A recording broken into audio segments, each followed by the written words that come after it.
My sister used mom's phone to uninvite me and mock me as a charity case. So I took a $165,000 contract with her rival bank and let the truth ruin her gala. Original post. My mother, Barbara, barked, "No one wants to see your face at my retirement celebration." Because I was a letdown by their impossibly high, status-obsessed standards. So, I answered, "Then let's not waste anyone's time acting like we're still a family." By 6 that evening, my mother would have called me 31 times in a blind panic. My brother would be typing and deleting the same terrified message over and over again. And the family that had spent my entire 34 years on this earth treating me like a stubborn stain on their good linen tablecloth would be standing in a rented ballroom, desperately trying to explain the conspicuously empty chair with my name on it. But that is the end of the story. Let me take you back to the morning it all started. Because you truly need to understand exactly how far these people were willing to go before I finally decided I was completely done paying for the privilege of being related to them. So, picture this. I am 34 years old, married to the absolute kindest man I have ever had the privilege of meeting. His name is Liam. He teaches music to third graders, and in our 12 years together, he has never once made me feel like I was less than him. We have 2 beautiful kids, Noah, who is 8, and Chloe, who is 5.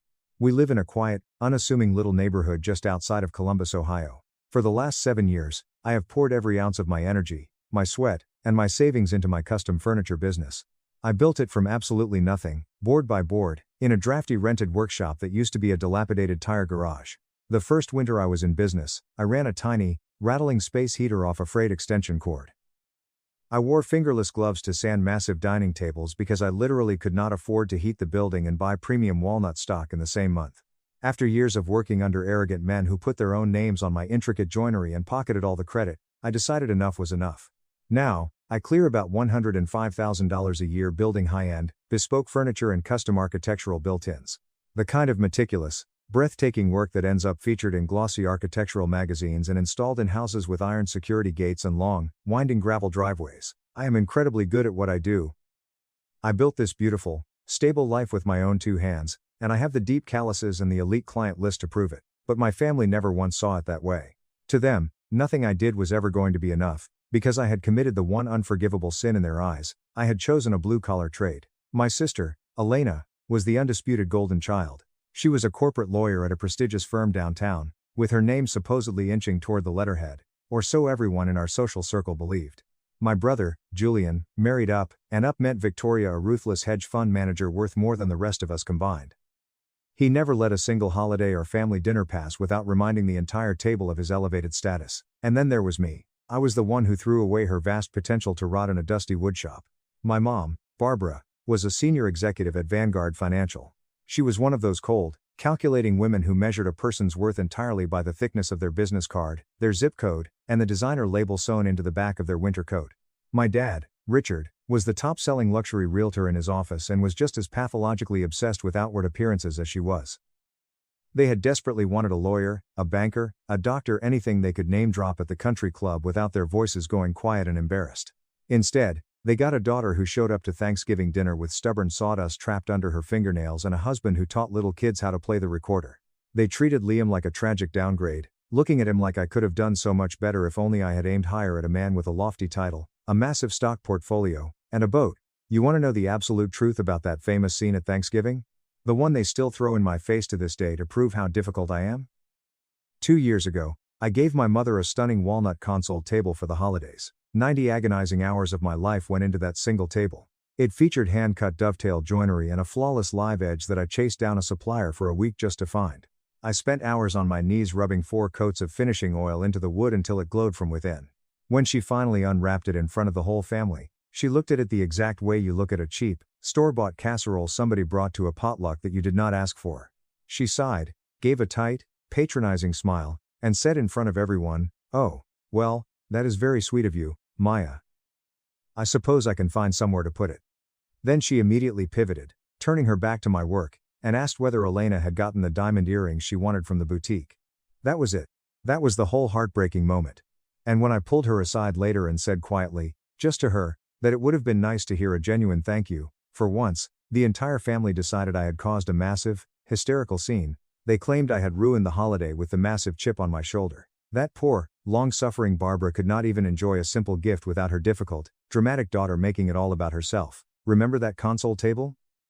It matters immensely later. The morning my entire family dynamic cracked wide open, I was out in the freezing cold, loading heavy tools into the back of my truck for a $32,000 job. It was a massive set of floor-to-ceiling built-in bookcases and a custom mahogany bar for a wealthy restaurant owner across town. I had just dropped Noah and Chloe at school and was sipping lukewarm coffee. My phone buzzed aggressively in my back pocket. It was a notification from the family group chat, the one somebody had pretentiously renamed Barbara's retirement gala. I opened it, fully expecting the usual mundane debate about caterers or whether the expensive linen napkins should be ivory or cream. Instead, I got hit with a psychological wrecking ball. Do not come to my retirement celebration. The message from my mother's number read, "The whole family agrees you would only embarrass us with your presence. You have always been a massive disappointment." Just like that, no lead up, no softening of the blow, no phone call to explain, just pure, unadulterated, plain contempt from the woman who had given birth to me. I actually stumbled back and leaned against the cold metal side of my truck. I read the glowing screen 3 times to make sure my eyes were actually working. For years, they had tiptoed around their deep disappointment in me. The awkward silences at dinner, the backhanded compliments about how, at least I was handy around the house, the way they introduced me at cocktail parties as, our daughter, Maya. She does woodworking. They always said it in the exact same hushed, pitying tone you would use to say, she has a medical condition we are managing. But this was not a whisper behind a manicured hand. This was a brutal public execution in a group chat with a dozen relatives. I scrolled up frantically, hunting desperately for some context, some argument I had forgotten, some fight from the night before that could justify this. There was absolutely nothing. Just cheerful, vapid messages about valet parking, a monogrammed cake topper, a poll about the color of the floral arrangements, and then this. My fingers moved before my brain could even catch up. I typed back, "You chose your superficial country club friends over your own daughter." Then I did something that actually made my chest ache with physical pain. I pulled up my client software and canceled the gift I had been building for her in absolute secret for 3 months. It was a breathtaking walnut secretary desk.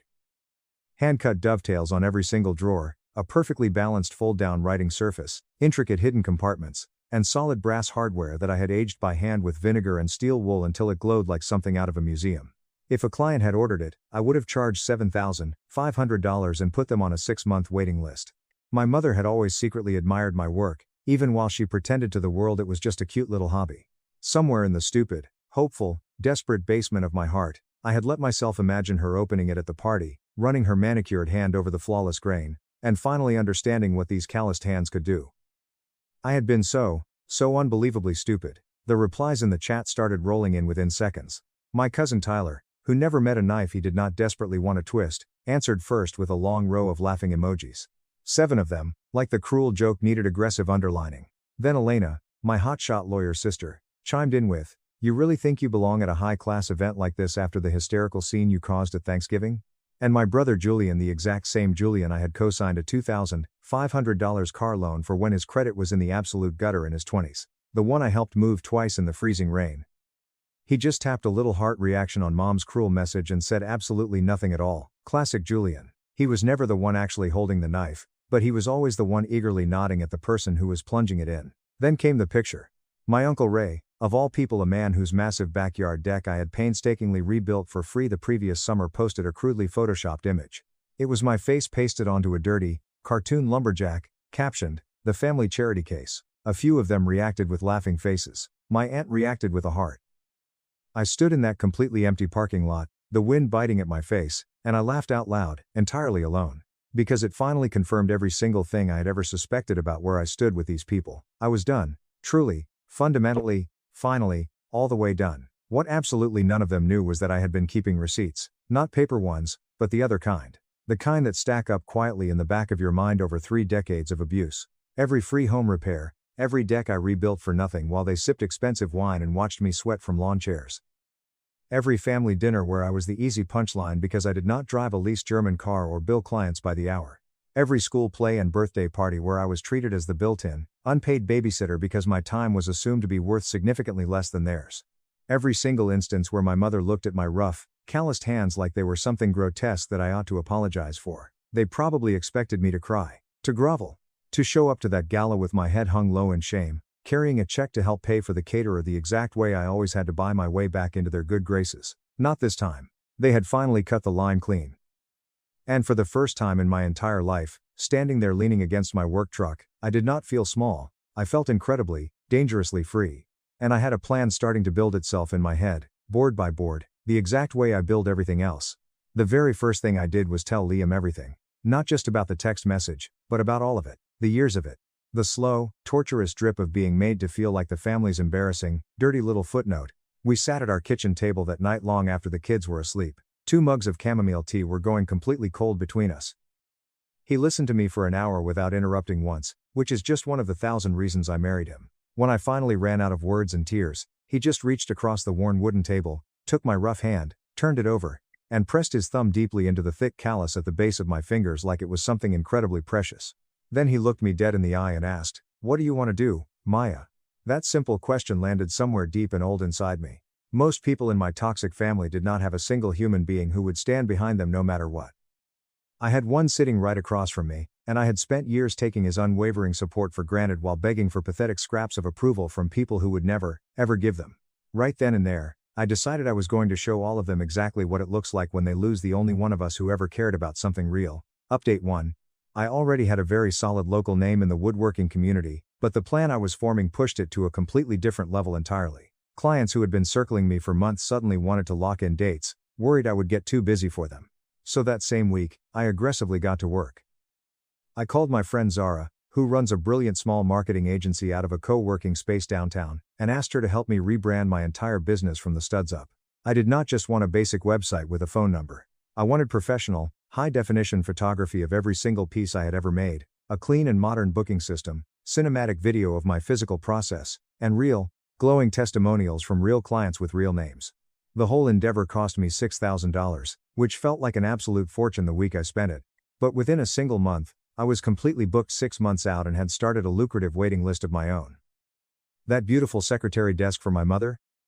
That had just been the warm-up act. I had a full, comprehensive blueprint now, a way to completely disappear from these toxic people's lives while leveling up every single part of mine at the exact same time. I was not going to argue with them in the group chat. I was going to become someone they literally could not afford to have ignored, and then I was going to vanish. The first big domino fell in the 3rd week, and it fell because of the exact reputation my family had decided was utterly worthless. A prominent tech founder whose home office built-ins I had finished a month prior posted a single stunning photo of the finished walnut wall to an exclusive design forum with 40,000 members. She tagged my brand new business page and wrote one glowing line about how she had waited 8 months for me and would gladly have waited 2 full years. By the next morning, I had 14 inquiry emails. 2 of them were from a high-end interior designer who quietly furnishes half the luxury lake houses in the Kean County and had never once returned my phone calls before that day. One of those conversations turned into the largest single commission of my entire career up to that point, a floor-to-ceiling mahogany library and a massive, curved reception desk for a boutique law office downtown. Of all the poetic places, it was a $38,000 contract, signed and deposited before the digital paint had even dried on my new website. I sat alone in the shop the night that massive deposit cleared, listening to the fine sawdust settle in the harsh glow of the work lights. And I thought about how, at that very same hour, my family sincerely believed I was sitting at home sulking over a cruel group text, nursing my little bruised ego, finally learning my proper place at the bottom of their hierarchy. Let them think it. I had learned a long time ago that the people who count you out completely stop watching your hands, and a person who stops watching your hands will never once see the massive swing coming. Every single week they underestimated me was one more week the eventual landing got heavier and truer. Zara watched my social media numbers climb and started laughing in disbelief on our weekly calls, saying she had never seen a brand launch move like this. She said she was barely doing anything, that the flawless work was doing it all by itself. I told her the work had always been doing it, it just never had a room to stand in where the acoustics were not completely rigged against it before now. Then, I reached out to Marcus. Marcus and I came up together. We were 2 broke, exhausted kids sanding tabletops in the exact same freezing shop a decade ago. Both of us were sick to death of watching the arrogant owner sign his name to our intricate work and take it to the fancy trade shows. Marcus had eventually packed up and gone off to build something huge in Portland, Maine. He had a massive, real shop, a real waiting list, and a highly respected name. And for 2 years, he had been quietly trying to recruit me every few months. I sent him one simple text, "Still need a lead maker in Portland?" His answer came back before I even set the phone down. "Yesterday. My crew is booked 9 months out and I am literally turning away massive money every single week. Come build with me. Maya. I will help you move. I mean it." 10 minutes later, he called me, and we talked for an hour while I sat on my dusty workshop floor with my back resting against the heavy lathe. He told me the market for handmade, bespoke furniture up there was absolutely on fire. Wealthy transplants were pouring in with ridiculous money and absolutely no patience for cheap particle board. He said there was more demand than there were skilled hands in the whole region to meet it. A whole client base, he said, his voice crackling over the speaker, just sitting there waiting for someone with your exact hands. By the time we hung up the phone, I was already measuring the long drive to Maine in my head. Meanwhile, I played it incredibly smart online. I started posting my absolute best work with ruthless intention. A live-edge walnut dining table that had just sold for $13,000. A massive wall of built-ins for the tech founder's home office that got shared around the elite local design pages. Slow, hypnotic, cinematic videos of me hand-planing a rough board until the wood shavings came off in long, translucent, perfect ribbons. I was always polished. I was always the absolute picture of a strong, successful woman who did not need a single thing from anyone. I never once mentioned the family. I did not have to, and they absolutely noticed. I could see the little rings around their names when they watched my Instagram stories. Tyler, the laughing emoji cousin, started liking every single post within minutes of it going up. Victoria, my brother's incredibly rich, snobby wife, commented, "Stunning craftsmanship on this walnut sideboard."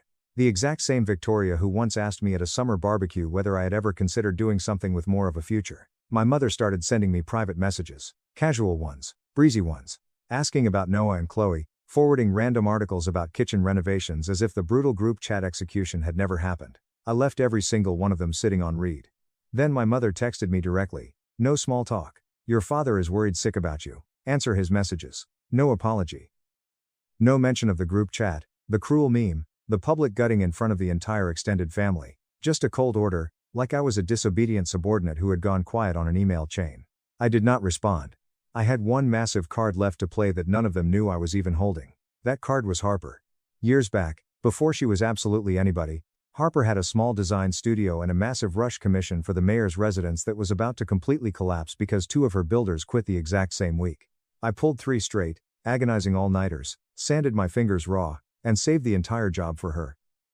I asked for absolutely nothing in return except that she remember it. She never forgot. She had since become one of the most respected and famous furniture designers in the country, with a massive national distribution deal and her own hit show on a major home network. We had stayed in loose touch over the years, a text here, a photo of a finished piece there. On a whim, one late night in the shop, I sent her a comprehensive portfolio of my recent work. She called me the very next morning before I had even finished my first cup of coffee. "Maya," she said, and I could literally hear her turning the phone to look closer at the images. "This is museum grade. The joinery on this mahogany cabinet. Why on earth have you been hiding this talent in a garage in Ohio?" We talked for over an hour. By the time we finally hung up, she had officially offered me a featured guest segment on her television show and a personal introduction to her national distributor, who was actively hunting for elite artisan makers to feature and stock. Just like that, I had a potential national platform and a massive distribution channel. The exact 2 things that turn a local craftsperson into a household name that people drive 3 states over to buy from. I told absolutely no one in my family. Let them keep thinking I was the pathetic charity case, the handywoman, the one who wasted her potential. The longer they underestimated me, the more devastating the whole thing was going to land. 2 weeks after the text that started it all, Elena called me. When I did not pick up, she left a voicemail. Her slick, polished lawyer voice smoothed over something dark and frantic underneath it that I could not quite name yet. "Hey, Maya. So, Mom's retirement gala is the Saturday after next. She really wants to know if you are still coming. Just, let somebody know either way, okay? Bye." I did not call her back. I let her sit and sweat in it. I was finally learning that silence, real, heavy, unyielding silence, is the one single thing people like my family absolutely cannot stand, because it does not give them anything to push their lies against. About 3 weeks after the initial group chat message, I was loading up my truck after finishing a massive built-in library for a university dean. My phone rang, and it was my cousin Tyler. Tyler had moved to Denver years ago after a massive, explosive falling out with Uncle Ray over borrowed money that was never paid back. So, he sat all the way outside the family's daily toxic weather, which made him one of the only people who would ever tell me the actual truth to my face. "What in the absolute world is going on between you and Aunt Barbara?" he asked. No hello, no warm-up. I gave him the short, brutal version, the text, the pile-on, the meme, the years of being treated like the family failure. Tyler went dead quiet for a long second on the other end of the line. Then he said, "They talk about every single one of you behind your backs, right? Even Saint Elena." That got my full attention. "What do you mean?" He laughed, and it was not a warm or friendly laugh. "Your mom was at my folks' place last month. I happened to be in town. I heard her complaining bitterly to my dad in the kitchen about how Elena's law firm passed her over for partner again, And how she is absolutely drowning in debt. And how your mom quietly covered the massive down payment on Elena's luxury condo just so the family would not lose face at the country club. And then, and I swear this is word for word, Maya, your mom said, at least Maya stands on her own 2 feet, even if it is just sanding boards all day.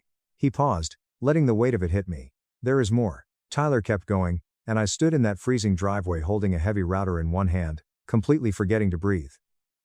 Your dad calls Victoria the ice queen behind her back. He cannot stand her. He thinks she looks down on all of them. Which, to be fair, she absolutely does. 1. And here is the part that is really going to get you.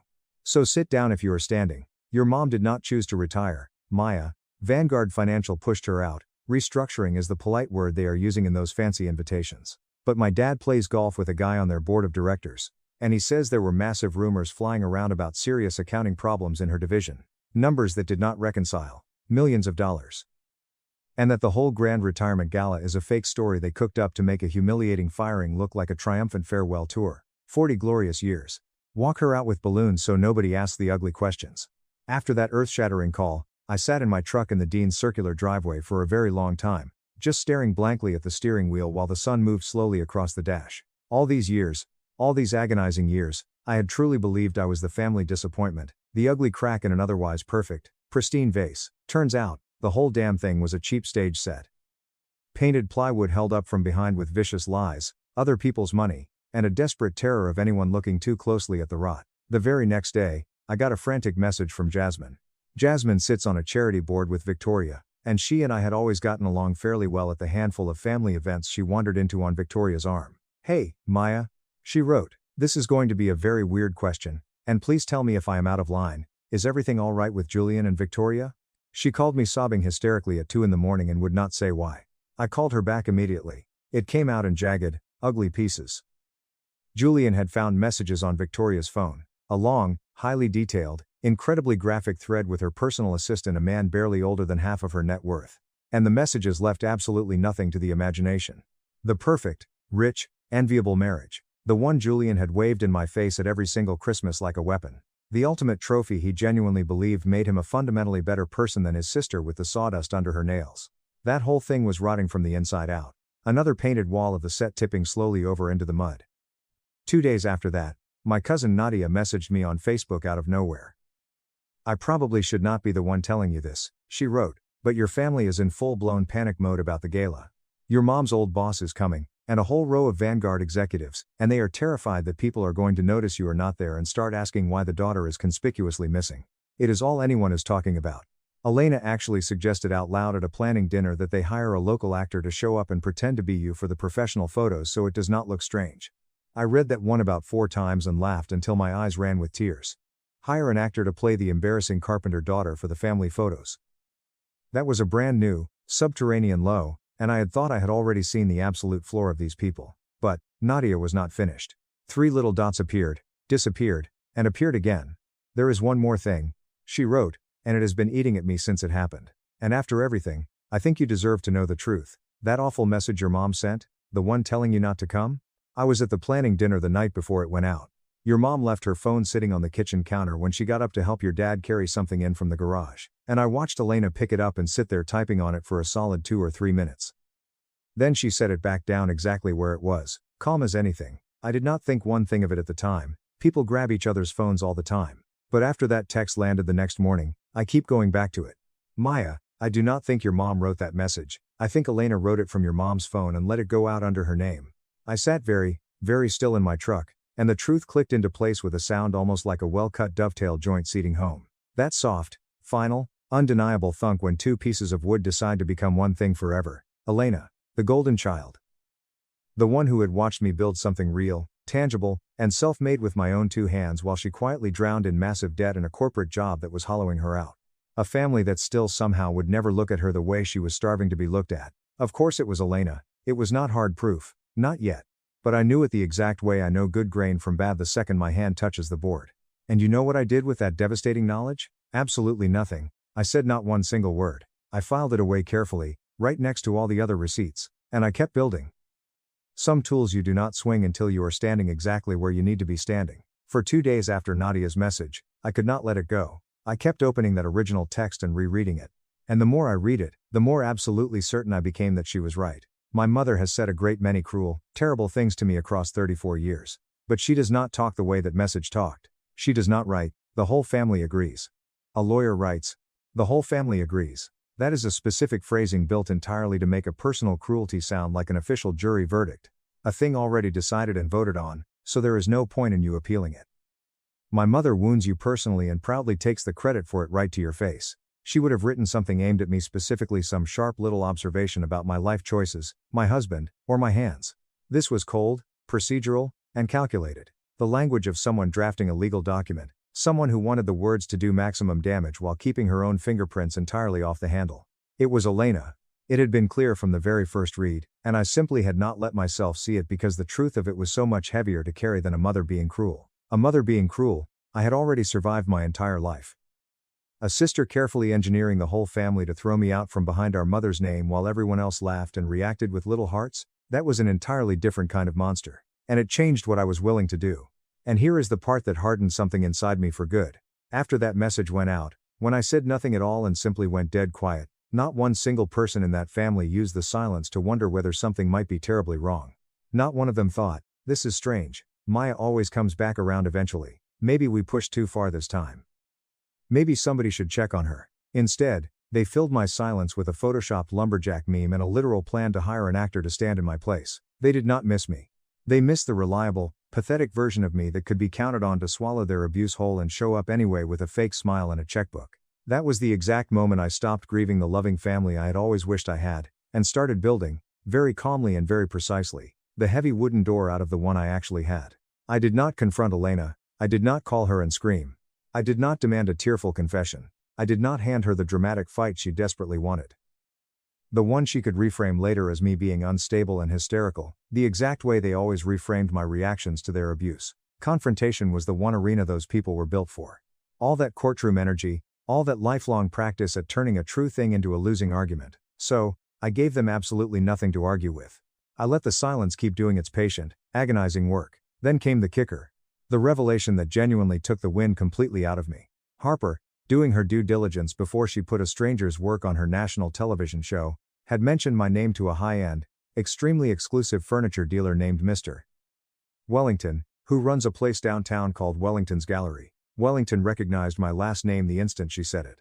Harper called to tell me about it, half laughing, half careful, the exact way you are when you are about to hand someone a very sharp knife. "Maya, this is the strangest thing, and I debated whether to even tell you," Harper said. "I mentioned you to Wellington over at the gallery just to check your local reputation, and he lit right up. He said your parents have been VIP customers of his for years. But here is the part you need to hear, honey. He said your mother brings her wealthy friends into his shop, shows off your custom pieces, and tells them she paid a small fortune for exclusive, hard-to-get artisan work. He said she once stood a whole group of her banking friends in front of a walnut console table in her front hall, one you very clearly made, and told them she paid $9,500 for it from a mysterious maker with a 2-year wait list that she was lucky to get in front of. The walnut console. The Thanksgiving table. The one she unwrapped. Like a diseased casserole. She had not asked for. And said she supposed she could find somewhere to put it. I felt like someone had swung a heavy joiner's mallet directly into my sternum. They had been bragging about my work. The exact same work they mercilessly mocked me for making. The same table she could barely say thank you for. She had stood in her marble foyer and passed it off as proof of her refined, expensive, discerning taste to the very same elite people she was too ashamed to let me stand beside at her party.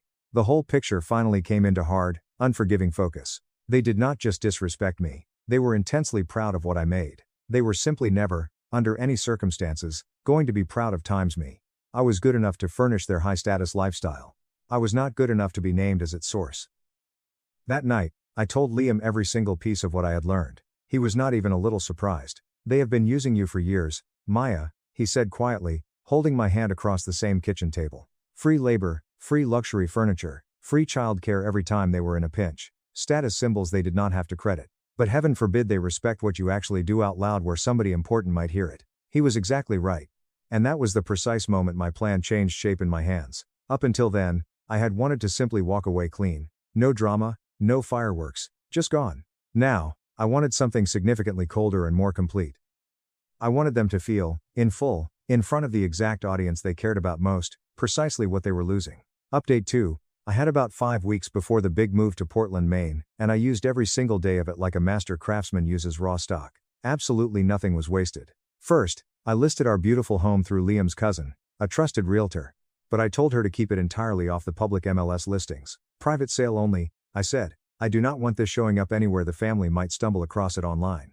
The real estate market where we lived was brutal in the best possible way.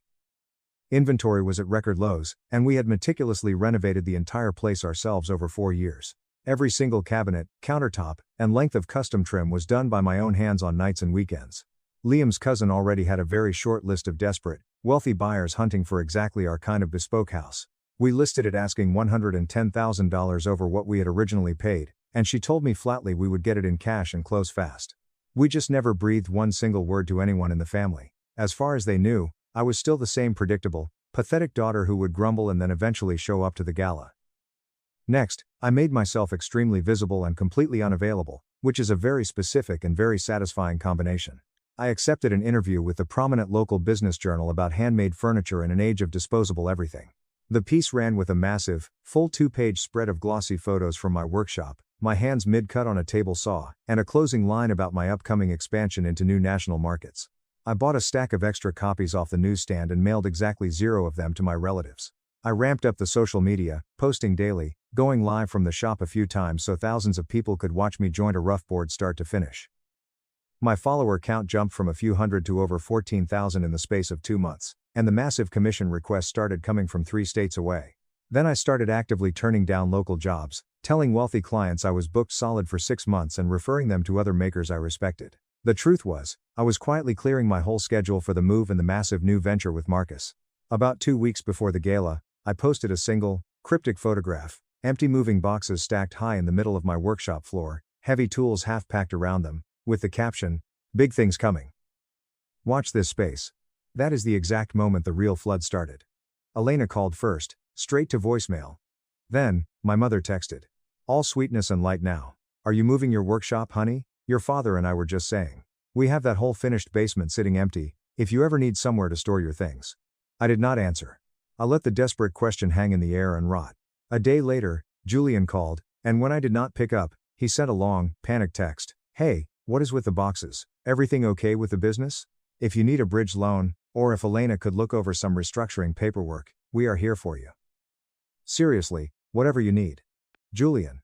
The exact same brother who used to introduce me to his rich friends as my sister, the handywoman, and then laugh at his own joke. Suddenly, they were all tenderly concerned about the career they had spent 30 years belittling.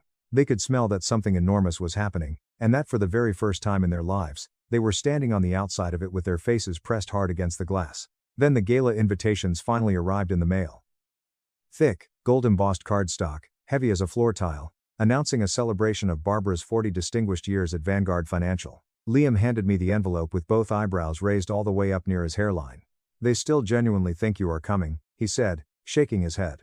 Inside, tucked neatly behind the invitation, was a handwritten note from my dad, his careful realtor's penmanship perfect as always. "Maya, please come.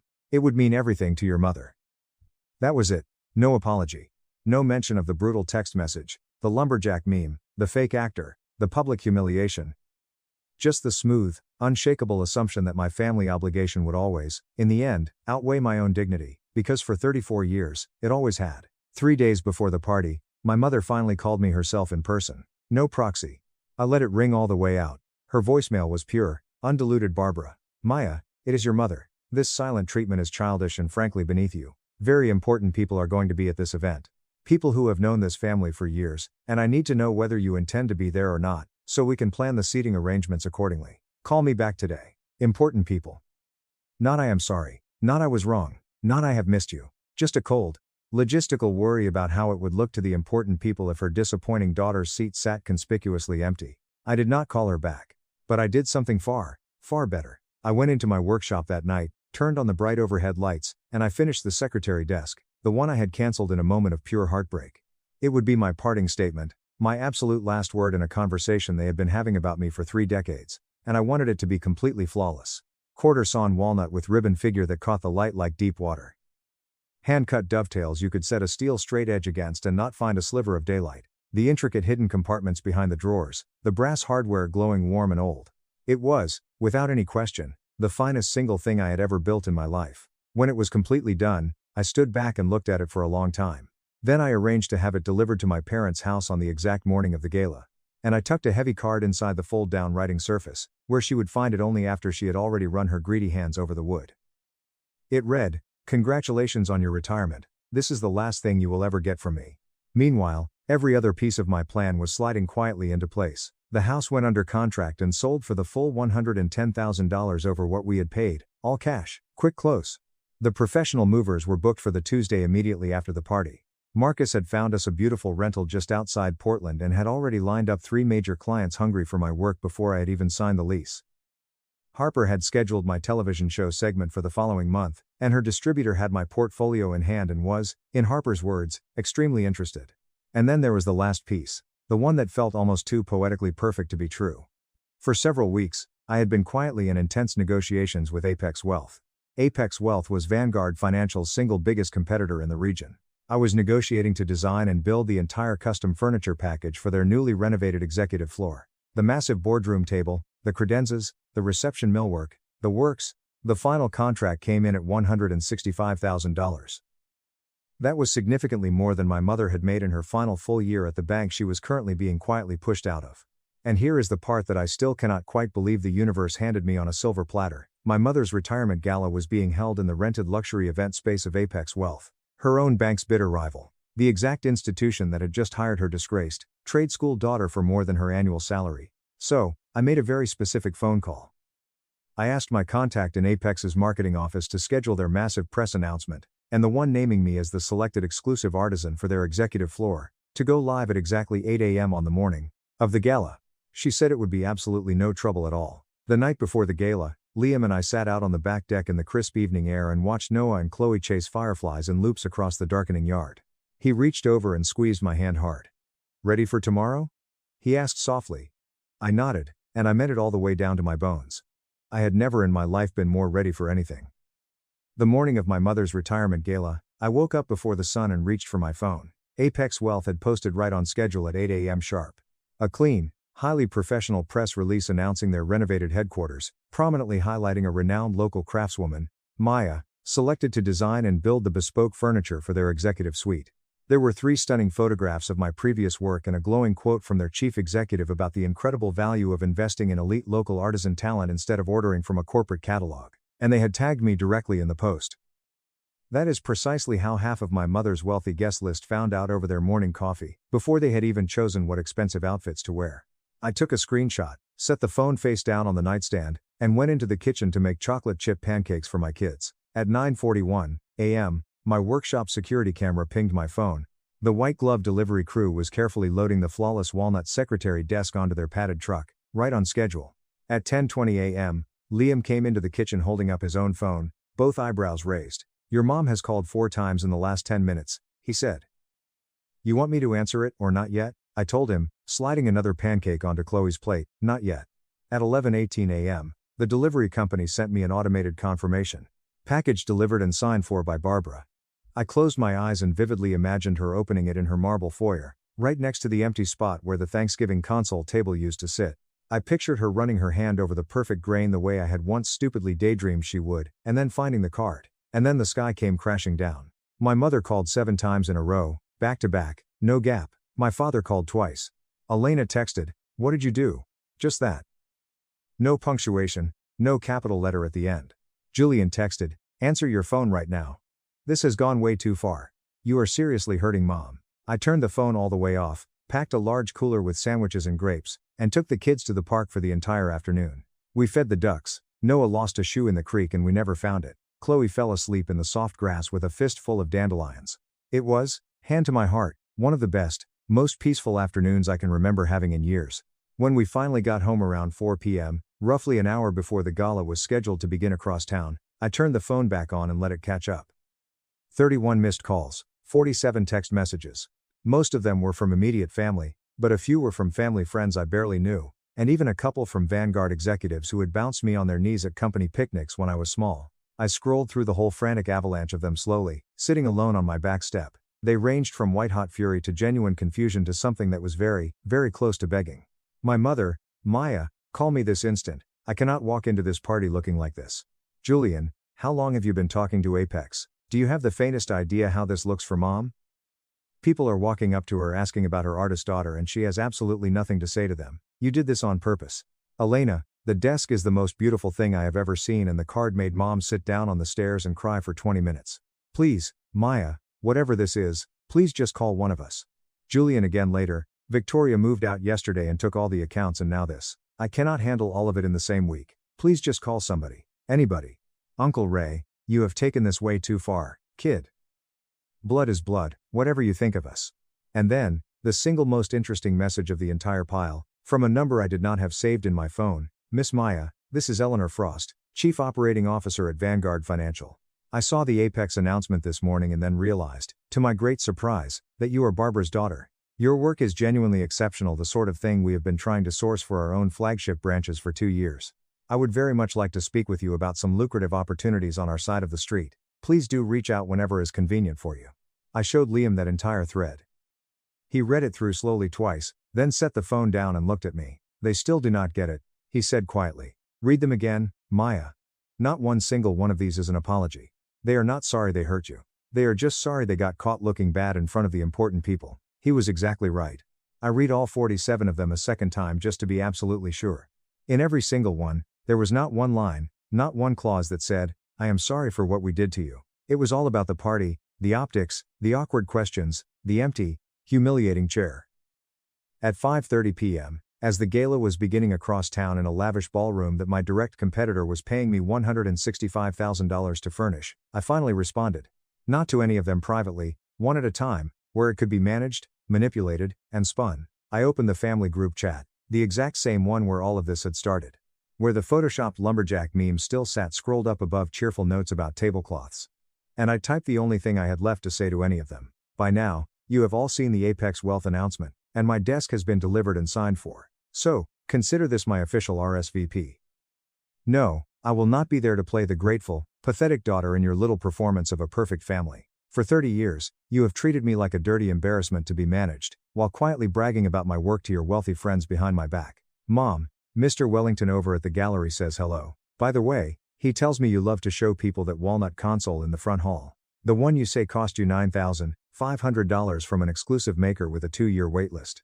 I am the exclusive maker. I built it for you for free for Christmas. 90 hours of my life, the same holiday you could barely look at it and immediately asked whether Elena got her diamond earrings.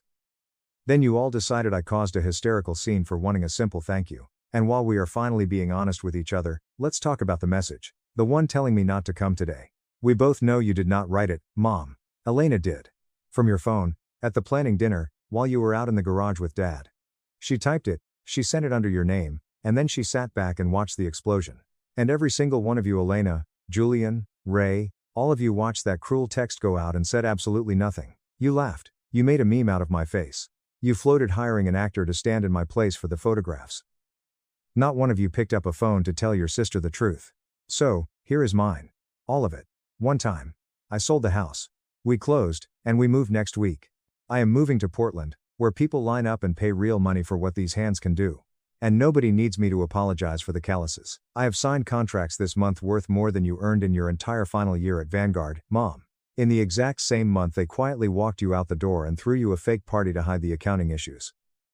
The daughter you were so ashamed of just massively out-earned the lawyer who is drowning in debt and the man who married a fortune and lost it because his wife is sleeping with her assistant. So enjoy the gala. Enjoy the important people. Enjoy explaining the empty chair with my name on the little gold card. And enjoy the desk. It is the absolute last piece of me you will ever own. Then I put the phone face down on the step, took my 2 kids out for ice cream, and did not look at it again for 2 full days. I never once went back into that group chat to watch it burn down to the studs. I did not need to. Every piece fell exactly where I had said it would, and I heard about each one afterward from Tyler and from Jasmine. The way you hear about the weather in a town you have already driven out of mildly, from a great distance, with the windows rolled up. Elena got officially fired 11 days after the gala. It turned out the drowning was so much worse than even Tyler knew. She had been quietly pulling money out of a client trust account for months to cover the luxury condo my mother believed she was covering, and to bury massive debts that nobody in the family had any idea existed. The law firm found all of it in a routine audit. They agreed not to press criminal charges, but only on the strict condition that every last dollar was returned immediately. And Elena, the golden child, the brilliant corporate lawyer, did not have anywhere near it. So my mother, 62 years old and freshly, quietly pushed out of her own bank, remortgaged the house she and my father had owned free and clear for 18 years in order to keep her golden child out of a courtroom and out of the local papers. The retirement savings that the entire Gala had been built to celebrate were completely gone inside a single month. They traded a paid-off home for a massive monthly mortgage payment they cannot actually make on a fixed income. All to protect the daughter who forged the message that started every bit of this. Julian's marriage was already a total wreck the day of the gala, but the divorce made it official and absolute. It went exactly the way these things go when the person holding all the money is the one who wants out and did nothing legally wrong on paper.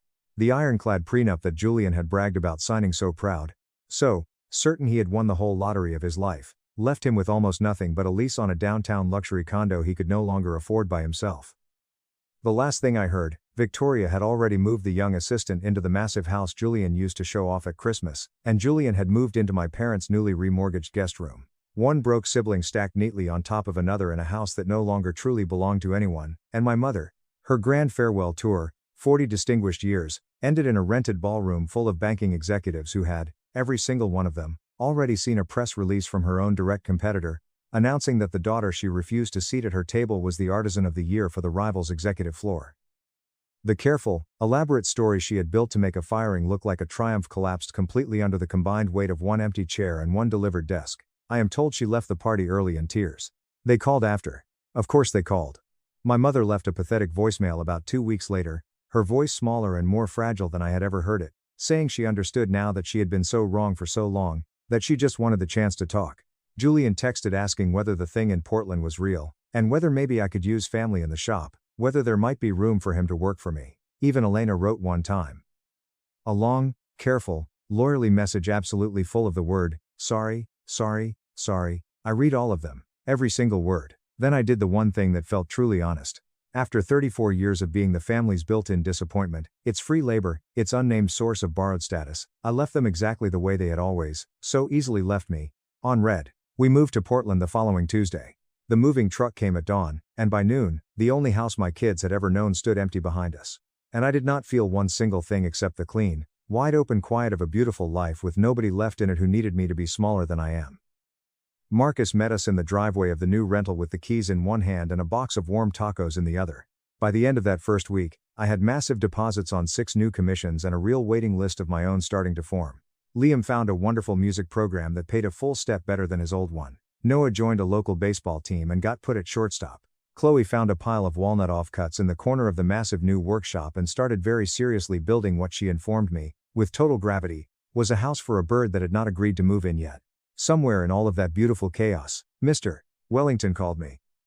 He sounded a little sheepish, clearing his throat. A walnut console table had come across his floor at the gallery, sold to him by an older woman frantically clearing out a house she was about to lose to the bank. And when he had turned it over to check the craftsmanship, he had found a maker's mark burned deep into the underside. My mark. The small wren I stamp into everything I build. He asked gently whether I wanted to buy it back before he put it out on the floor for sale. I stood in my massive new workshop, surrounded by the rich smell of fresh-cut walnut and a whole city full of people who could not wait to pay me for it. And I told him, no, Mr. Wellington. Let it go. I said, let it go to somebody who will genuinely love it without ever needing to lie about where it came from. They spent 30 years deciding I was the family's single biggest mistake. Turns out, I was just the only one who ever refused to keep paying for theirs.